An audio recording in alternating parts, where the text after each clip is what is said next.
Panibago daw pong insidente ng landslide at flash flood ang naganap naman dyan sa Cordillera. Ibabalita po ni Freddy Rolyoda. Freddy!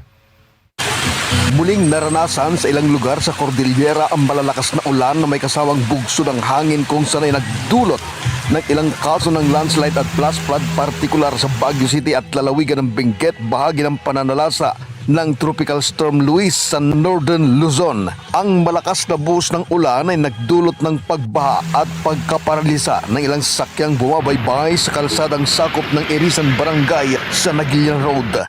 Agad namang nagbigay ng abiso at paalala ang mga otoridad ng barangay para sa apektadong mga residente na mangyaring isagawa ang agarang paglikas kung kinakailangan, lalo kung tataas at lalala pa ang tubig baha dahil sa patuloy na pagbuhos ng ulan sa naturang lugar.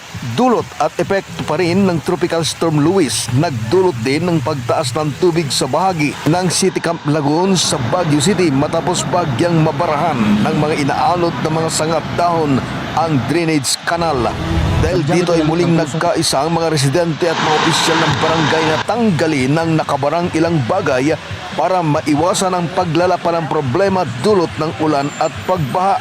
Dahil sa malalakas na hangin, pinatumba nito ang ilang poste ng kuryente at puno sa ilang lugar sa rehiyon kung saan ay agad namang inaksyonan ng lokal na pamahalaan sa pamamagitan ng clearing operation na nailunsad alang-alang sa mga motoristang bumabaybay sa naapektuhang mga lansangan. Samantala, ilang kaso naman ang paggunang lupang naitala ng LGU sa ilang munisipalidad na sakop ng Benguet Province sa kasagsagan ng Bagyong Luis sa rehiyon. Sa ilang larawang ibinahagi ng Barangay Ambyong, La Trinidad sa Benguet ay makikita ang isang malaking tipak ng bato ang nalaglag at bumalandra sa gitna ng kalsada dahilan para maantala pansamantala ang biyay ng ilang residente. Inabisuhan naman ng otoridad ang mga motoristang iwasan ang pagdaan sa lugar, partikular sa bahagi ng Ambyong Lubas Road dahil sa posibilidad pang magka-landslide dulot ng tuloy-tuloy na buhos ng ulan sa lugar.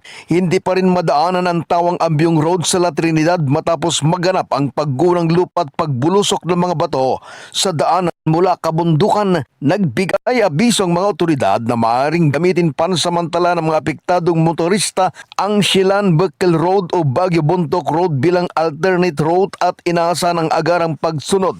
Samantala na pagdesisyonan ng mga LG officials na mula sa iba't ibang bayan ng Benguet ang class suspension na aplikado sa lahat ng antas, pribado o pampubliko man kasama ang Baguio City due to tropical depression.